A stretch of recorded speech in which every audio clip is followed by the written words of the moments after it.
Fala galera que já é inscrita no Pautas e Táticas, ou você que vai se inscrever assim que o vídeo acabar. Pô, acabei de bocejar, tô com aquelas lagriminhas nos olhos. Não tava chorando não, galera, podem ficar tranquilos, tá? Como eu disse, né, na semana passada, a caixinha dessa semana antecipada, né, para quinta-feira, porque amanhã nós teremos o sorteio da fase de grupos da Copa do Mundo. Eu espero que fique tudo bem aqui com a minha internet, porque essa semana eu já tive problemas com ela de novo. Então eu pretendo realmente fazer o vídeo amanhã, já postar amanhã mesmo, tá? O vídeo repercutindo no sorteio, já projetando aí, né, alguns dos grupos, especialmente, né, lógico, o grupo do Brasil no Mundial, que vai acontecer nos Estados Unidos, no México, no Canadá, em 2026, beleza? Então hoje é dia de caixinha, muito obrigado a todo mundo aí que participou, né, galera que quiser participar aí das próximas edições, @Pautas e Táticas é o meu Instagram, é lá que eu deixo a caixinha no dia anterior ao dia que eu gravo e posto, beleza? Normalmente às quintas-feiras eu deixo lá, sexta-feira tem o vídeo. Acabei de explicar que essa semana foi um caso excepcional.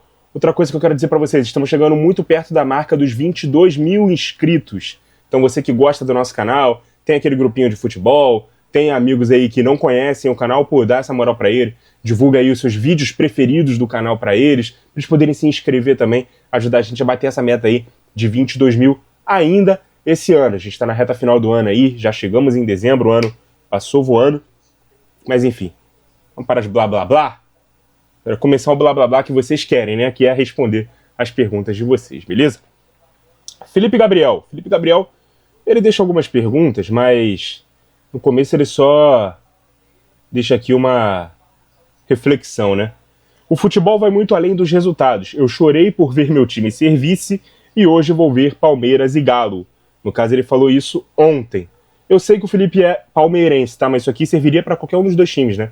Porque os dois foram vices aí recentemente. O Atlético da Sula, o Palmeiras da Libertadores, né? E tem tudo para confirmar aí também o vice-campeonato brasileiro, já que o Flamengo confirmou aí também o título do Brasileirão. É uma boa reflexão aí, Felipe. Parabéns, inclusive, pela sua devoção, amor e fidelidade ao seu time de coração. Tem mais pergunta do Felipe aqui? Aliás, tem outras perguntas, né? Só que eu vou na ordem aqui, tá? Do que foi mandado. O João Destro, por exemplo, prefere os pontas à moda antiga, anos 90, 2000, ou os pontas invertidos atuais? Bom, tem duas camadas aqui essa sua pergunta, João. Primeiro, nos anos 90, 2000, aqui no Brasil já não se usava tantos pontas, né? Isso aqui na Europa nunca se deixou de usar. Na Inglaterra, por exemplo, eles sempre jogaram com os wingers, né? Aqueles meias que iam pro fundo o tempo todo. Já não era mais o ponta do 4-2-4, por exemplo, que se usava aqui no Brasil, e o 4-3-3 estava um pouco em desuso. Aqui no Brasil se usava mais duplas de ataque, né? Nos anos 90, anos 2000. Quando voltou, já voltou por os pontas invertidos, alguns improvisos de segundo atacante, alguns improvisos de meias jogando também mais abertos. É isso, essa é a primeira camada da pergunta. E a segunda, o que eu prefiro? Cara, depende muito do sistema tático e das peças que eu tenho. Se eu tiver laterais que vão pro fundo o tempo todo, é melhor você ter o ponta invertido para abrir o corredor, né, para esse lateral. Agora, se eu tenho laterais mais contidos, é bom que os pontas, né, fiquem mais abertos, né, fornecendo amplitude e também a possibilidade de jogada de linha de fundo com eles, tá? Atacando a profundidade. Então, sempre depende, né, de qual é o complemento do time.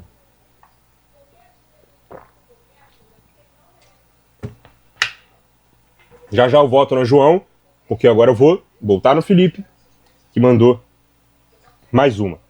O futsal pode fazer um zagueiro só durão, um zagueiro com noção com a bola, ou é só impressão? Cara, eu acho que você tá falando muito de categoria de base, quando o garoto está aprendendo a jogar e tal, né? Porque quando o cara já tá pronto, não tem como ele reaprender a jogar no futsal. Mas eu acho que dificilmente, mano. Porque se o cara tem isso como característica, ele não vai aprender a jogar. E o futsal, ele exige muito a qualidade técnica dos jogadores. Então um cara que é mais realmente só, vou usar a expressão que você usou, só durão, né? Só aquele cara ali meio cintura dura, sem técnica, né? Não se move tanto, é mais aquele cara só físico, né? O que dá porrada, o grandalhão, altão e tal. Ele não vai se dar muito bem no futsal. E aí, para ele aprender os fundamentos do futsal e tal e tudo mais, e aí ir pro campo e ir bem, eu acho mais difícil. É mais fácil um cara que já joga bem futsal, já tem essas demandas ali bem assimiladas nas características de jogo dele, ir para o campo, migrar para o campo e conseguir ser um bom zagueiro tecnicamente no campo também, tá? Agora, o cara ser isso antes, aprender a jogar no futsal, acho muito pouco provável, beleza? Mas é a minha opinião.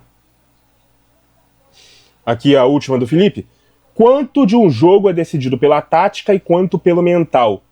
Cara, eu divido assim as exigências de um jogo, né, em 4 partes e cada uma delas tem 25% de importância. O mental, o tático, o físico e o técnico. 25% para cada uma, nenhuma se sobrepõe à outra. As 4 são muito importantes e as 4, né, são necessárias. Você ter a disciplina tática, né, às vezes até a versatilidade tática também, né, o bom preparo físico, entrega física em campo, a qualidade técnica, obviamente, e o equilíbrio mental, estabilidade mental, para em qualquer situação do jogo você se manter focado, né? E não se deixar abalar por um resultado específico, beleza? Dentro da partida. Então os 4 tem que estar em perfeita harmonia ali para poder decidir um jogo. Nenhuma se sobrepõe à outra, não, na minha visão, beleza? Obrigado, Felipe. Agora eu vou voltar aqui no João Destro. Quais craques você colocaria no Olimpo do futebol? A prateleira mais alta para você? Cara, aqui depende de quantos cabem na primeira prateleira, tá? Porque para mim o Pelé tá numa prateleira só dele, a prateleira mais alta é dele, e aí a gente começa a discutir quantos tem nas prateleiras mais baixas, beleza? Eu vou colocar 4 nomes, tá, na segunda prateleira. Messi, Cristiano Ronaldo, Johan Cruyff e Diego Maradona. Esses são os 4 jogadores ali que estão na segunda prateleira. Aí numa terceira você pode colocar o Garrincha, né, o Franz Beckenbauer, mas quem? O Ronaldo Fenômeno. E aí você decide quantos nomes, né, vai ter nessas prateleiras mais baixas. Mas para mim, esses aí são os principais nomes da história do futebol, beleza? A terceira aqui do João. Qual clube tem a melhor galeria de ídolos de cada país relevante do futebol? Cara, isso aqui é bastante complexo e eu preciso pensar muito, né, para poder dar uma resposta definitiva. Pode virar até vídeo, tá? Essa sua pergunta, beleza? Mas pensando rápido aqui, mano, inclusive no Brasil, eu não sei se tá? Mas o meu time, ele briga forte pra ser, tá? Não tô falando que não tô afirmando que é. Mas, cara, o Botafogo tem uma galeria de ídolos aí bem considerável, especialmente nos anos 60, 70. Alguns dos maiores nomes do futebol brasileiro, né, de todos os tempos, vieram, jogaram, eram jogadores do Botafogo enquanto serviam a seleção brasileira, inclusive conquistaram títulos mundiais. A torcida do Botafogo, inclusive, brinca que das 5 Copas do Mundo que o Brasil tem, 3 eles devem ao Botafogo. Claro que não é bem assim, né? Bem exagerado. Eu diria que a de 62 pode até ser, porque a gente tinha 5 titulares, né, no time, naquela seleção da Copa, e pô, o grande destaque foi o Garrincha, todo mundo sabe a história. Mas, cara, o Botafogo briga firme, tá? Para ser o grande time ali que tem os maiores ídolos aqui do Brasil. Mas eu preciso pensar um pouco melhor e eu vou anotar isso aqui nas sugestões para transformar isso em vídeo, tá? Até agradeço aí a sua pergunta, João. Carlos Loscar 134. O Carlos mandou 3 perguntas, a primeira é repetida, então vou responder as outras 2. Kanté ou Busquets? Cara, se fosse pelo meu gosto pessoal, Kanté, tá? Mas o Busquets eu reconheço que é um cara muito importante para a história do futebol e para a história tática do jogo. É um cara que não inventou nada, tá? Mas ele ajudou a difundir muita coisa, né? Por exemplo, o próprio Guardiola, que foi o mentor dele, que foi quem subiu ele da base, né? Deu a ele uma importância naquele Barcelona, né? Dele ser uma das peças-chave daquele time, juntamente com o Xavi, com o Iniesta, com o Messi, obviamente.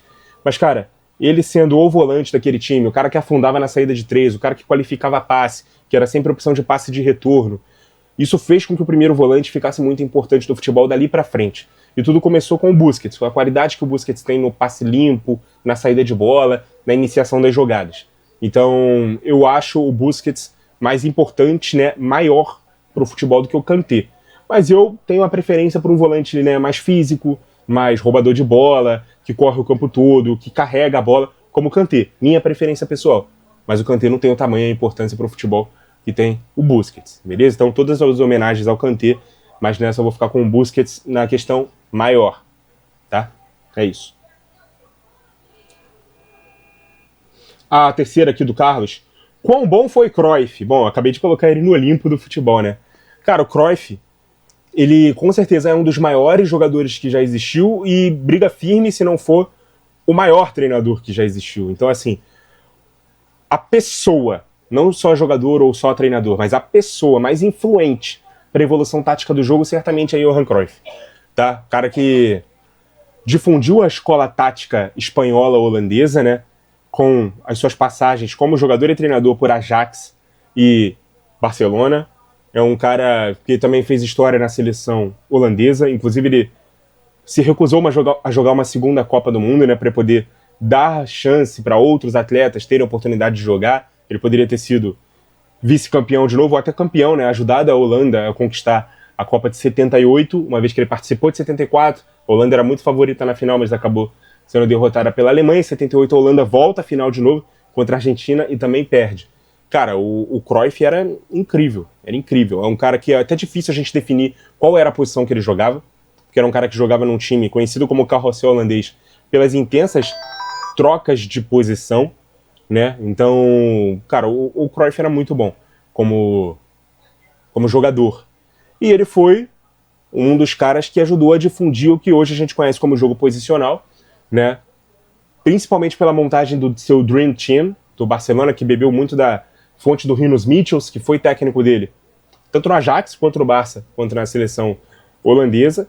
Então o Michels, dá para dizer que ele é um dos pais ali desse segmento tático, né? E ele seguiu evoluindo, né, esse estilo de jogo, que também passou, né, rapidamente ali por Van Gaal, né, até chegar no Guardiola, e agora o Guardiola também tem vários frutos aí dessa árvore própria, né? Ele não é somente um fruto da árvore Cruyff, mas ele também se tornou uma árvore para dar mais frutos, né? Com vários outros técnicos aí que também beberam muito da fonte dele.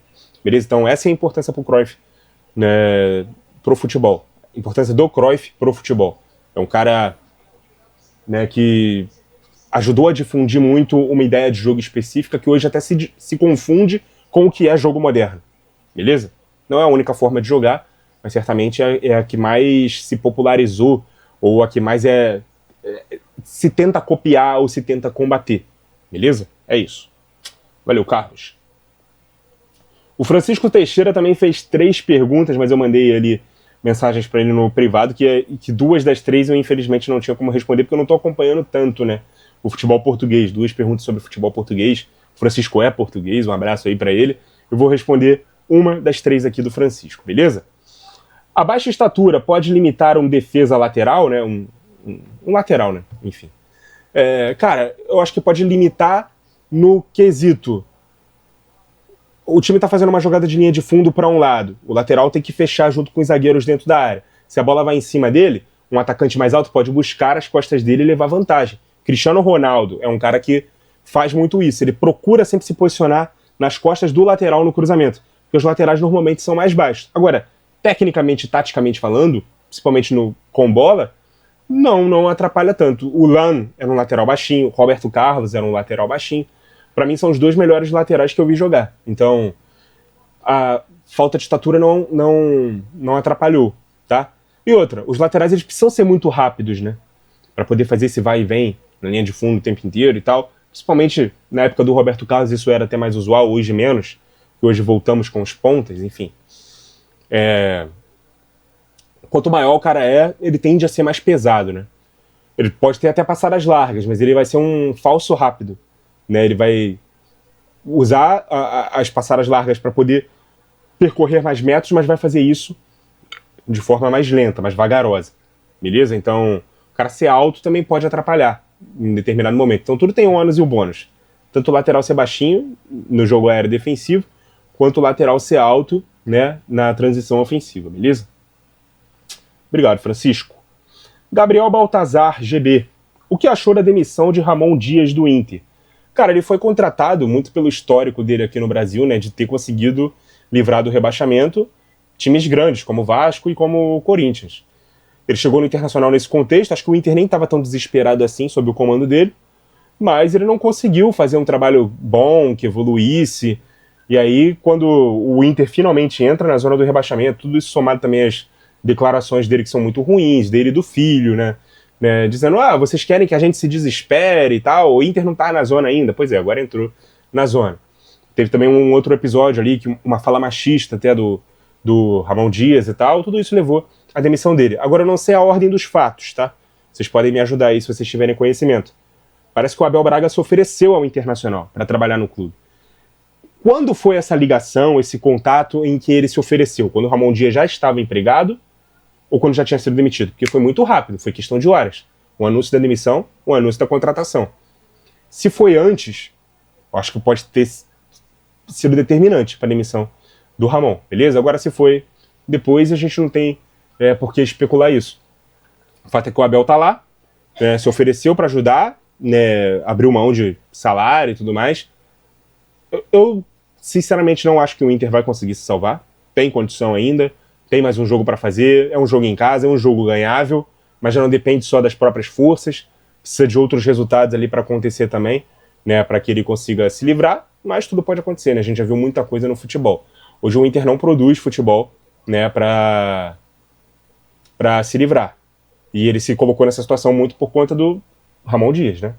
Que não conseguiu corrigir um trabalho com um elenco caro, forte, que no início do ano se falava até em candidato a título, e o Inter não conseguiu entregar nada do que as expectativas do início do ano projetavam, beleza? Isso muito tem a ver não só com o Roger Machado, né, que era o técnico anterior ao Ramon, que inclusive estava desde o início do ano, desde o ano passado, na verdade, ele produziu um bom futebol também no ano passado, no início da temporada também e tal, mas o futebol regrediu e com o Ramon não evoluiu, ele seguiu regredindo. Ele nem estacionou.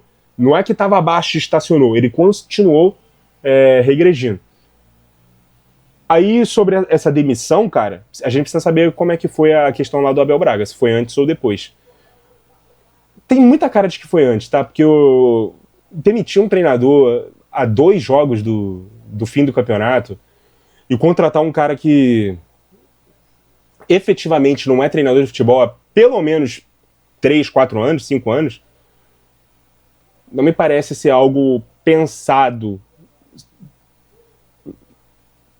como projeto, sabe? Eu acho que em condições normais o Ramon ficaria até o final do ano, e aí, dependendo... Acho que invariavelmente ele seria demitido, né? O Inter permanecendo ou caindo. E ele seria demitido no fim da temporada, tá? Não é normal uma demissão a 2 jogos do fim, beleza? Mesmo com uma goleada e tal, como foi sofrida pelo Vasco em São Januário por 5-1, não é normal uma demissão como essa acontecer a 2 rodadas do fim, beleza? Valeu, Gabriel.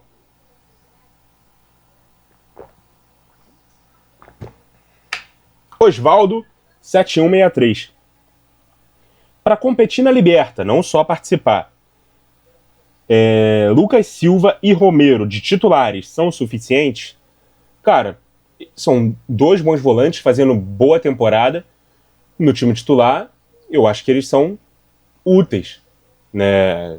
Agora, para você ter no elenco, né, aqui a sua pergunta são de titulares. Eles servem para ser titulares? Claro que servem. O Romero, inclusive, é um dos principais volantes do Campeonato Brasileiro. Mas você tem que ter reservas à altura, tá? Porque se você perder um dos 2 e o reserva for muito abaixo, aí sim não vai ser suficiente, tá? Tem que ter jogadores ali, no mínimo, para ser boas peças de reposição ou para brigar, né, pela vaga no time titular. Hoje, com os 2, eu não vejo uma carência, uma urgência para se contratar jogadores, né, para tomarem deles a titularidade, beleza? Mas são 2 bons jogadores aí para serem titulares, sim. Mais uma aqui do Osvaldo. Qual a melhor posição no 3-2-5, fase ofensiva, para o Matheus Pereira? Na segunda linha ou de falso ponta? Cara, não sei se de falso ponta, mas nessa posição aqui, ó, pode ser uma boa para ele, né? No meio espaço, né? Como se fosse um meio aqui no meio espaço. Ou, se o time faz uma variação mantendo uma dupla de ataque, ele pode jogar assim, mantendo-se ali numa posição de 10, tendo 2 jogadores na frente dele. Eu não vejo ele jogando nem aberto e nem aqui como volante, tá? Nem como ponta e nem como volante. Aqui ou aqui seriam boas posições para o Matheus Pereira. Beleza? É isso. A terceira aqui do Oswaldo. Por que atualmente na fase ofensiva se vê mais 3-2-5 do que a pirâmide invertida? Vou até pegar a prancheta de novo. Cara, porque no 3-2-5 você tem aqui esses três jogadores que controlam melhor esses espaços laterais, né? Nas costas do lateral. Você pode ter um volante recuando aqui entre os jogadores para remontar rápido uma linha de 4, ou você pode ter os três balançando pro lado da jogada e um lateral invertido também fazendo essa diagonal curta para poder montar uma linha de 4 também rapidamente. No 2-3-5, né, que é a famosa pirâmide invertida, você necessariamente tem que ter os dois laterais no meio. Tem time que gosta de usar os laterais nas pontas, né?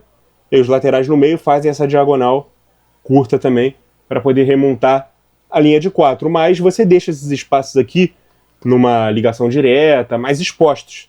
Não tem como rapidamente você fazer um acompanhamento sem deixar o outro lado mais exposto. Então, você ter 3 jogadores na base da jogada e até 3 jogadores na saída de bola qualificam mais o passe. Até porque tem muito time que marca no 4-4-2 também, né? Ou em outras variações ofensivas que mantém 2 jogadores na frente. Se você tem 3 contra 2, você já tem uma sobra. Se você tem 2 contra 2, aí é sempre pior para quem está defendendo essa igualdade numérica, beleza? Então esse é o principal motivo. Obrigado, Oswaldo. Araújo Juliano 12. Qual das seleções sul-americanas terá mais dificuldades na Copa? A gente precisa esperar para ver o sorteio, né? Para ver qual vai ser o caminho de cada uma, mas analisando uma por uma, cara, Argentina, Brasil, essas são seleções com material humano para poder fazer uma boa Copa. Né? A Colômbia, coletivamente falando, tem um time também muito forte.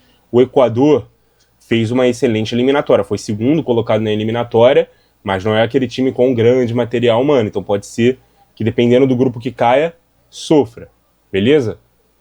Paraguai não é uma seleção das mais fortes, tá? Se classificou para a Copa, mas não é uma daquelas, né, favoritas. Uruguai parece que tem uma crise interna ali com o Bielsa de treinador, né? Talvez não haja uma confiança tão grande entre os jogadores e o treinador. Não sei se foi você, inclusive, Juliano, que mandou uma pergunta um outro dia falando sobre boicote e tal, e aí eu fui atrás da informação e fui ver que o Bielsa deu uma coletiva, né, dizendo que o clima não estava tão bom, que ele não contava tanto assim com a simpatia dos jogadores, né, o apreço dos jogadores por ele e tal. Cara, e se houver qualquer... Eu acho, primeiramente, uma burrice, tá, dos jogadores, né, mas não vai ter clima bom ali para o Uruguai fazer uma boa Copa do Mundo. Né, jogadores ameaçando não serem convocados, se o Bielsa tiver, o próprio Bielsa já garantiu que ele vai estar. E, cara, eu acho que, um mês ali de competição, 40, 45 dias, ninguém precisa se amar ali e correr pelo treinador, não. A Copa do Mundo é o sonho de todos os jogadores. Claro, o Bielsa não é uruguaio, mas, assim, você tem que fazer o melhor pelo seu país. Eu sei que pro Bielsa é só o trabalho dele, mas, cara, claro que ele quer ser campeão do mundo também. E ele quer contar com os melhores jogadores. E ele vai fazer o que for melhor pro time dele. O jogador, hoje em dia, ele tá muito mimado, né? Essa posição eu não quero fazer. Essa função, não sei o quê. Eu acho que o técnico tem que ter ali bom entendimento, né, das características dos jogadores e tentar montar o time, né, que extrai o melhor deles. Mas isso de ficar de birrinha com o técnico, se não fizer o que eu quero que esse cara saia, eu acho bem pequeno. Então, assim, o Uruguai e o Paraguai, eu vejo por essas questões extracampo, que é o Uruguai, o outro por não ter tanta qualidade dentro do campo, que é o Paraguai, né, chegando com mais dificuldade na Copa do Mundo. Mas aí vai que eles peguem um grupo fácil, um caminho facilitado, pode ser que cheguem até mais longe do que outras seleções que eu espero mais. Beleza? Então por isso a gente vai esperar aí o sorteio da fase de grupos para ver qual vai ser o caminho deles. E ainda tem a Bolívia, né, que tá na repescagem. Vamos ver quem ela vai pegar para ver se ela vai conseguir chegar na Copa. E a Bolívia a gente sabe que fez a maioria ou todos os pontos dela nessas eliminatórias na altitude. Não vai ter altitude na Copa do Mundo para ela poder se apoiar. Beleza? A segunda aqui do Juliano. O que você espera do jogo entre Cruz Azul e Flamengo na Intercontinental? Cara, o Flamengo ele vai ter a possibilidade de viajar antes, descansar o time, né?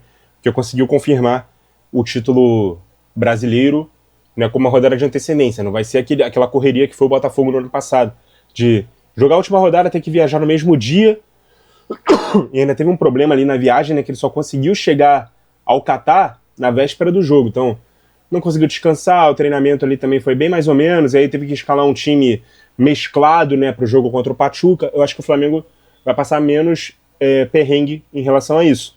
Mas o Cruz Azul já está se preparando há um tempo, né? Já está há algum tempo sem esse mental dividido em decisões de título como o Flamengo está. Isso pode significar uma vantagem para o Flamengo de ter mais ritmo, mas também pode significar uma vantagem do Cruz Azul que, tá se preparando há mais tempo para esse jogo.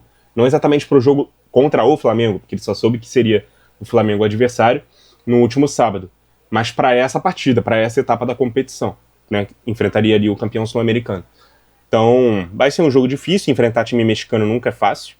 É um jogo só, campo neutro, tudo pode acontecer, mas o Flamengo é favorito, né? Dá para se esperar ali uma vitória do Flamengo, não fácil, não facilitada, mas até por essas questões aí de poder facilitar o translado, a viagem ser antes, poder se aclimatar lá antes, né? Se adaptar a fuso horário, descansar, treinar, tudo mais.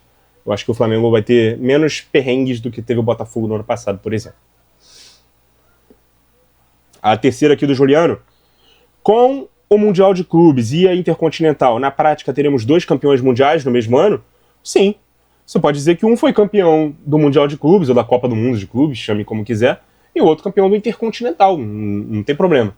Só que é claro que o título, né, a cada 4 anos, né, dessa competição que a gente teve em junho, a partir desse ano, se Deus quiser, vamos ter de novo em 2029, que foi muito legal, eu já tô até com saudade, né, na Copa do Mundo de Clubes, ele vai ter mais peso, ele vai ser mais importante. Essa Copa Intercontinental é praticamente uma Supercopa ali, né, dos campeões continentais, né, uma Copa das Confederações, digamos assim, da antiga Copa das Confederações, mas que durante muito tempo foi esse o torneio, né, que definiu quem era o campeão mundial. Agora a gente tem um campeão mundial que vai ser chamado daqui para frente de campeão intercontinental e o campeão da Copa do Mundo de Clubes, né, sendo algo mais importante, mais imponente, até porque todos os participantes desse Intercontinental dos próximos 3 estarão na Copa do Mundo de Clubes, fora outros times que vão se classificar via ranking, beleza? Topzera 1910. O que acha da base do Corinthians que está no time principal? Bidon, André, Dieguinho, Guinegão e etc. Promissores, esses jogadores são promissores, principalmente o Bidon, tá? Eu já vejo o Bidon jogando em algum time, né, competitivo da Europa. Os outros eu confesso que eu tenho que ver mais. O Guinegão, por exemplo, eu já vi bastante, né, mas ele é um reserva, né? Ele tá sempre em substituição ou ao Memphis, ou ao Yuri, né, ou a outros jogadores ali do ataque, né? É um jogador também promissor. Eu acho que seria até bom, né, ele poder ser emprestado para um time em que ele vai ser titular, para ele poder se desenvolver melhor. Os outros eu confesso que eu não tenho acompanhado tanto assim o Corinthians para poder conhecer, beleza? Mais uma aqui do Topzera. O que achou da narração do menino lá em cima do morro na final da Libertadores? Sensacional. Cara, é uma história legal, né, cara? Mas eu não sei se ele estava exatamente vendo o que estava acontecendo, né? Porque pelo vídeo que eu vi, a visão dele do campo estava muito longe, muito longe. Acho que não dava para ver exatamente o que estava acontecendo, não. Se ele conseguiu narrar alguma coisa ali, parabéns para ele. Mas é legal, né, mano?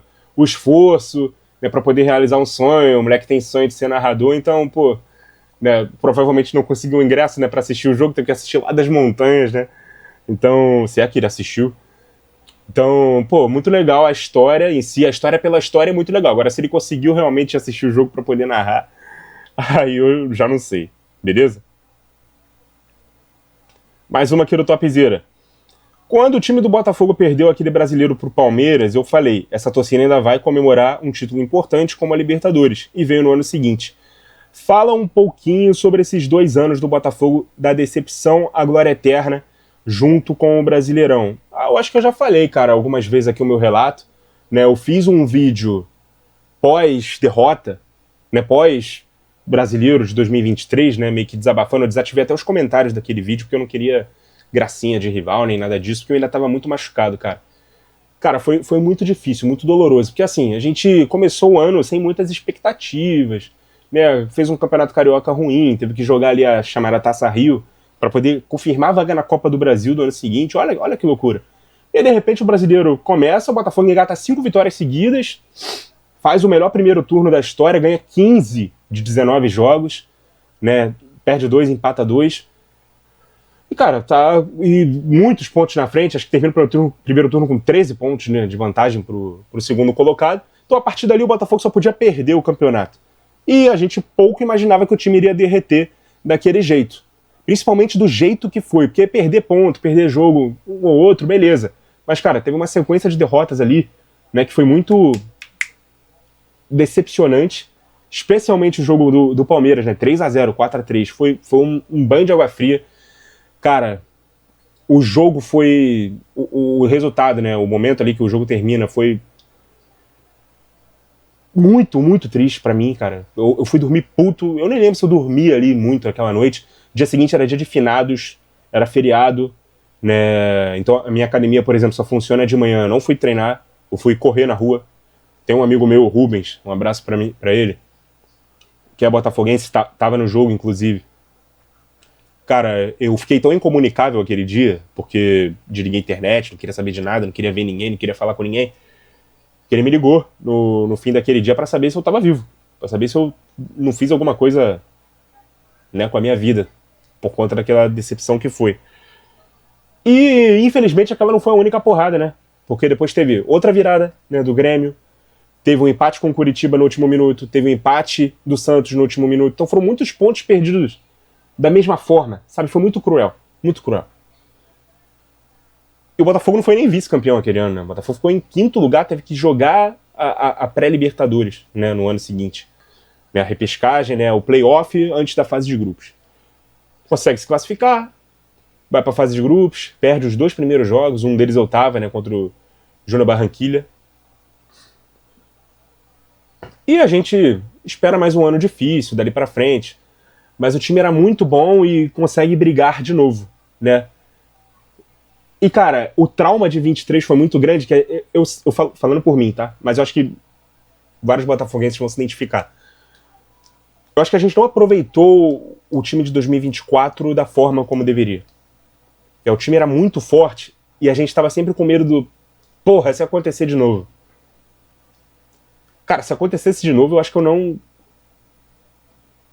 não teria mais força pra acompanhar futebol, não. Talvez o canal deixaria de existir. Cara, porque foi muito, muito doído, muito dolorido. Se acontecesse de novo, cara, não quero nem pensar. E teve prestes a acontecer de novo, porque o Botafogo engatou 3 empates ali, né, antes da rodada contra o Palmeiras, que foi a última, antes da viagem pra final da Liberta. Teve os 3 empates seguidos contra Cuiabá em casa, Vitória em casa, Atlético Mineiro fora, não necessariamente nessa ordem. E aí teve o jogo com o Palmeiras. Nesses 3 empates, o Palmeiras empatou a pontuação e pulou à frente do Botafogo. Teve o jogo contra o Palmeiras no Allianz, a imprensa toda já falando em pipocada de novo. Engraçado que ninguém falando de pipocada do Palmeiras esse ano, né? Mas enfim, isso aí é assunto para outro dia.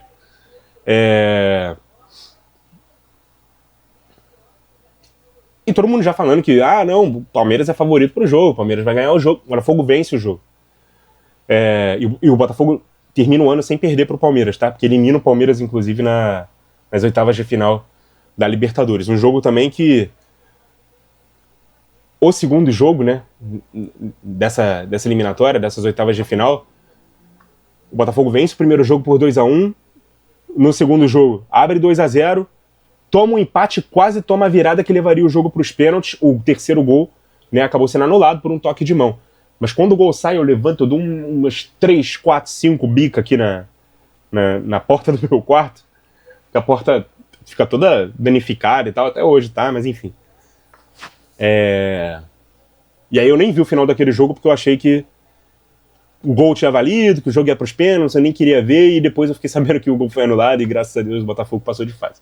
Mas vamos voltar aqui pro brasileiro, né? O Botafogo vence aquele jogo do Palmeiras, vai para a final da Libertadores. Perde o Gregor expulso com 30 segundos de jogo. A minha sensação é, mano, o Botafogo não vai ter chance nem de jogar a final, né? Mas tudo dá certo, graças a Deus. O Botafogo ganha, melhor dia da minha vida. Ali eu tirei uma mochila de toneladas e toneladas e toneladas das costas, né? De tantos anos ali, né? Sem título. E assim, as expectativas antes de 2023, elas não eram altas. Mas o time meio que se obrigou a dar uma resposta rápido. E a resposta veio no ano seguinte, graças a Deus.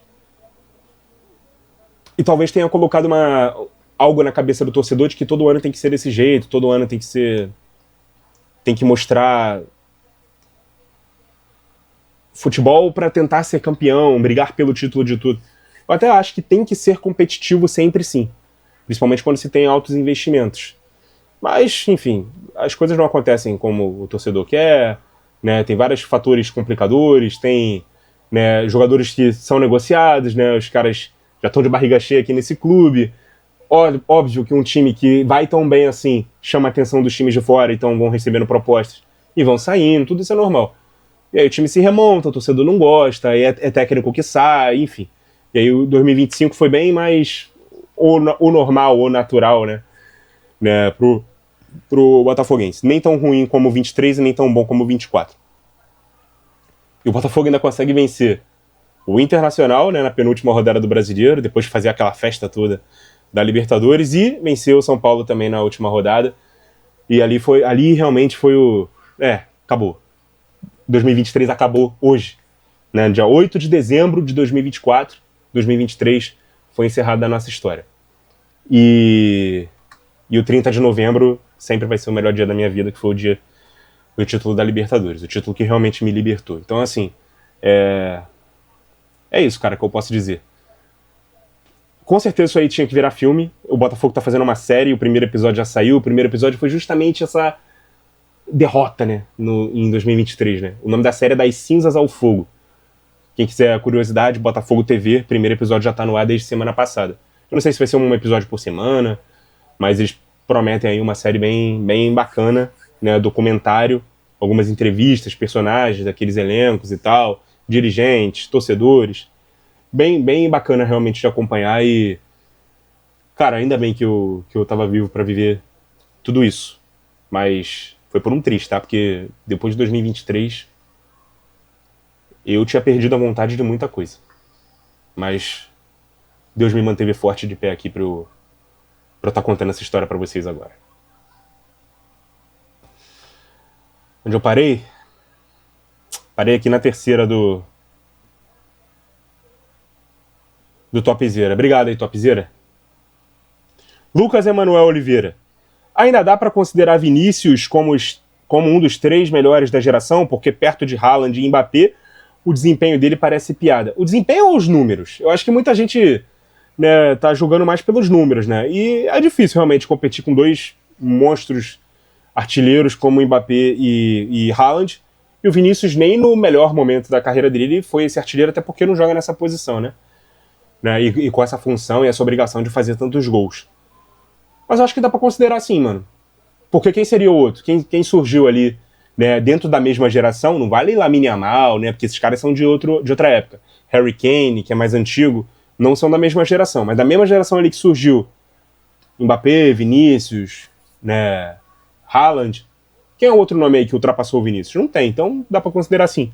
Dá pra considerar que ele seja o terceiro, tá? Ele não conseguiu repetir na última, e nem tá repetindo nessa, as 3 temporadas que ele fez consecutivas para ser pelo menos top 3 de bola de ouro, tá? 21, 22, 22, 23, 23, 24, nas 3, ele tinha que ser no mínimo top 3 de bola de ouro. Beleza? Para muitos, em 24, ele deveria ter sido o vencedor. Foi segundo colocado e ganhou o FIFA The Best.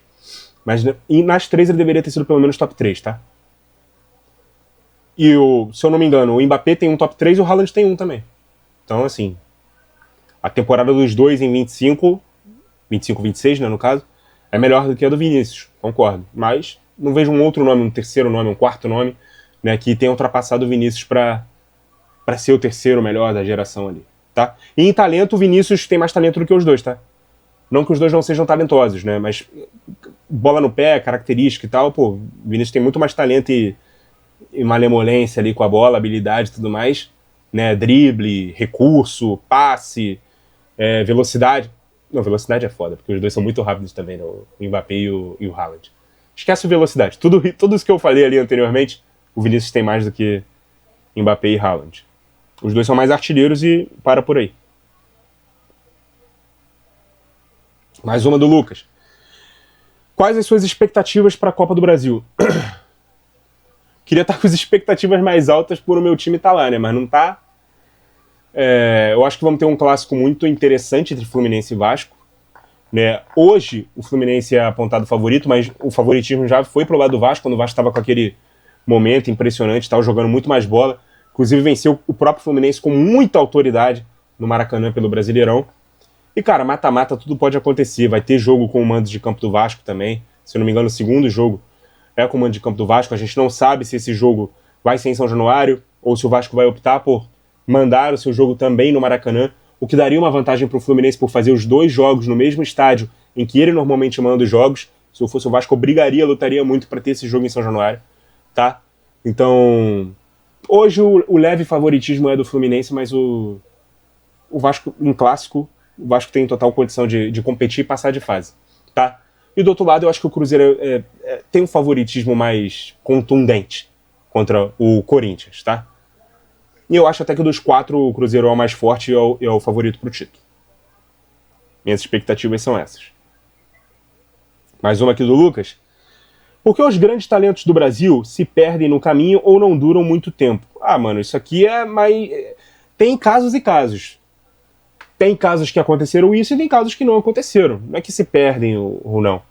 Né? Depende da cabeça de cada jogador e cada caso é um caso específico. Não dá pra eu dar uma resposta pra você que sirva pra todos os casos. Tem jogador, né, que venceu muito e aí, de repente, né, se desencantou com o futebol, ganhou muito dinheiro, se vislumbrou, fora do campo atrapalhou. Tem jogador que teve fatores psicológicos, por exemplo, o Adriano, ele tem o declínio na carreira quando o pai dele morre.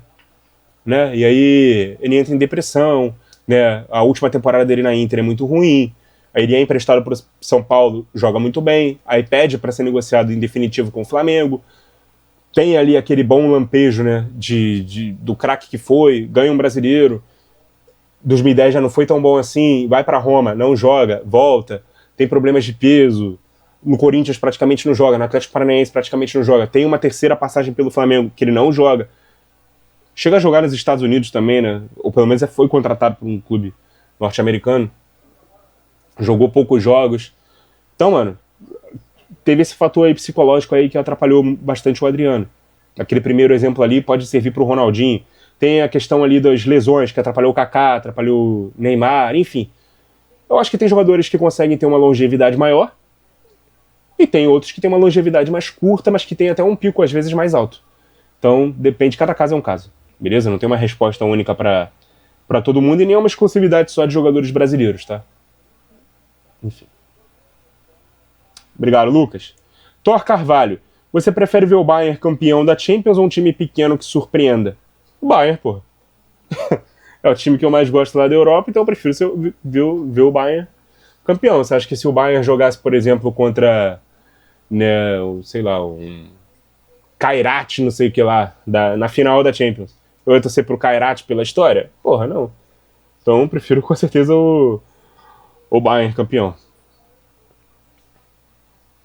Inclusive, eu tenho uma questão em relação a esse negócio de eu quero ver um time pequeno surpreendendo. Eu sempre torço pros maiores times chegarem mais longe para eu poder ver mais jogos grandes e bons. Né? É o que eu gosto de ver. Né? Os melhores times avançando. Tem gente que gosta de torcer pro mais fraco e beleza. Eu gosto de torcer pros mais fortes porque eu quero ver os melhores jogos possíveis. É a forma como eu escolho acompanhar futebol. Mais uma aqui do Thor. Em 2024, eu acho que o Juventude foi acima do esperado dele. Você concorda?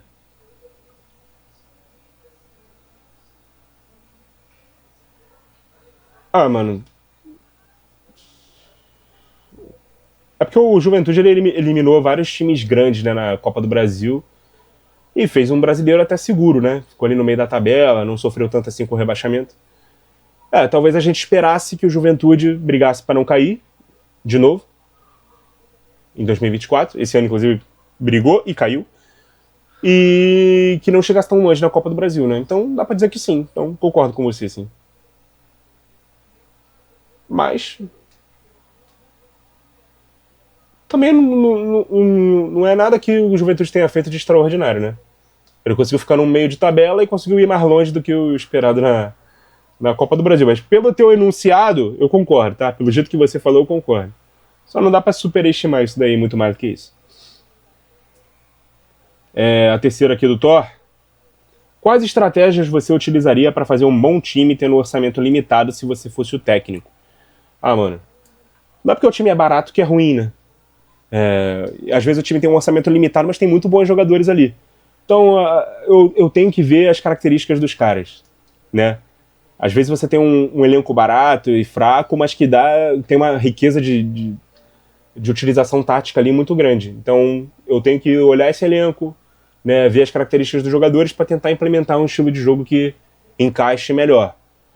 Talvez você esperasse uma resposta do tipo, time fraco tem que jogar mais na defesa e no contra-ataque para ver se sobrevive. É a resposta mais usual, mas eu preciso ver quais são as características desses elencos. Por exemplo, o Mirassol está jogando, né, um futebol bem ofensivo, bem rico em questões táticas, corajoso, né, e com resultado. E não à toa, vai direto para a fase de grupos da Libertadores no ano que vem. E é o menor orçamento da Série A. Tem time na Série B desse ano que tinha um orçamento até maior do que o Mirassol na Série A.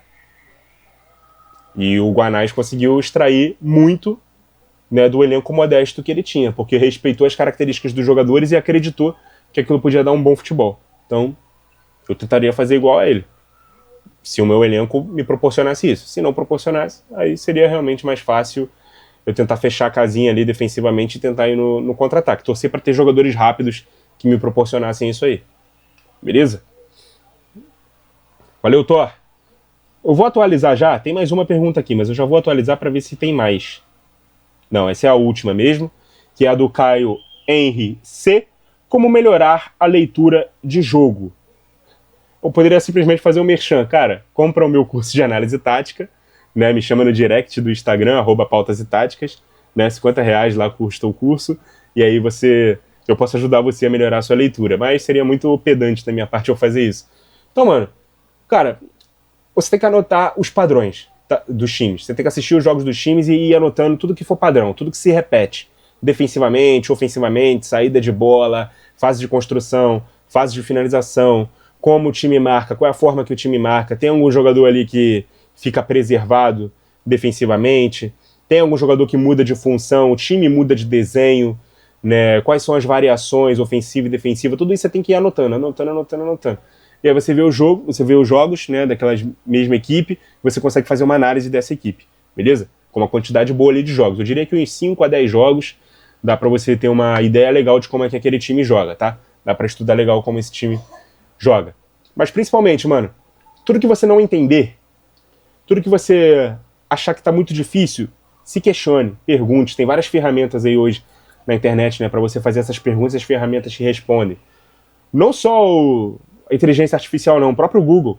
Você vai encontrar material teórico bem interessante. Você vai ter no YouTube, não só o meu canal, modéstia à parte, mas você vai ter outros canais aí que também falam bastante, né, sobre tática, que podem expandir melhor aí a sua memória. Então, o estudo, a curiosidade, a pesquisa, o questionamento é sempre a resposta para você ampliar o seu conhecimento. O PVC tem uma frase que é muito interessante, né? Que a única coisa que você divide e aumenta é o conhecimento. Então, muita gente, como eu, está tentando dividir o nosso conhecimento para fazer com que as pessoas, né, consigam ter uma leitura de jogo e uma forma de jogo melhor. Esse é o meu objetivo aqui com o canal, beleza? Não só passar a minha opinião, mas passar o que eu sei, o que eu aprendi e o que eu continuo aprendendo, para que mais pessoas também possam, né, ter acesso ao conhecimento que eu estou adquirindo e eu estou difundindo aqui para vocês, beleza? Então, minhas dicas são essas. Questione, pesquise, estude, acompanhe profissionais que tenham opiniões e que tenham análises que façam sentido para você, que você admire. Faça as suas próprias análises, anote, enfim. E se eu puder te ajudar também com você comprando ali o nosso curso de análise tática, seria ótimo. Então, inclusive, vocês não aproveitaram a promoção que eu fiz na Black Friday, coloquei 50% off, né, por R$25, ninguém quis comprar. Agora, voltou pro preço original, R$50, ainda tá barato, tá? R$50 é um preço bem bacana, bem pagável. Principalmente a galera aí que recebeu 13º, quiser aprender mais aí, vai lá, me chama no Instagram, no direct, @pautas e táticas, vocês vão conseguir adquirir o curso de análise tática que eu ministrei, né, no início de 2023, e as gravações das aulas, os slides, né, de todas as aulas estão lá disponíveis para vocês, beleza? Então esse é o fim da nossa caixinha de hoje, quase 50 minutos aí, bastante tempo aqui que a gente ficou trocando essa ideia, agradecendo muito a quem participou e quem assistiu o vídeo até aqui também. Semana que vem provavelmente a gente vai voltar, né, a caixinha para sexta-feira, e semana que vem, na quarta-feira, vai ter pós-jogo aqui de Flamengo e Cruz Azul, beleza? E aí se o Flamengo passar, provavelmente ele vai jogar no sábado, vai ter também o pós-jogo do Flamengo e Pirâmides, se o Flamengo avançar, do Cruz Azul, beleza? E aí avançando para a semana que vem também, num possível jogo contra o PSG, também vai ter pós-jogo. Agora, se o Flamengo não avançar, a gente não vai fazer pós-jogo de Cruz Azul e Pirâmides, né? Pelo amor de Deus. Nem de ou Cruz Azul ou Pirâmides com o PSG. Aí, realmente, seria apelar demais e esperar muito de vocês, que vocês me deem audiência e visualização no jogo como esse, beleza? Mas é isso, galera. Agradecendo muito a vocês que acompanharam o vídeo até aqui. Continuem ligados no nosso canal. E até a próxima!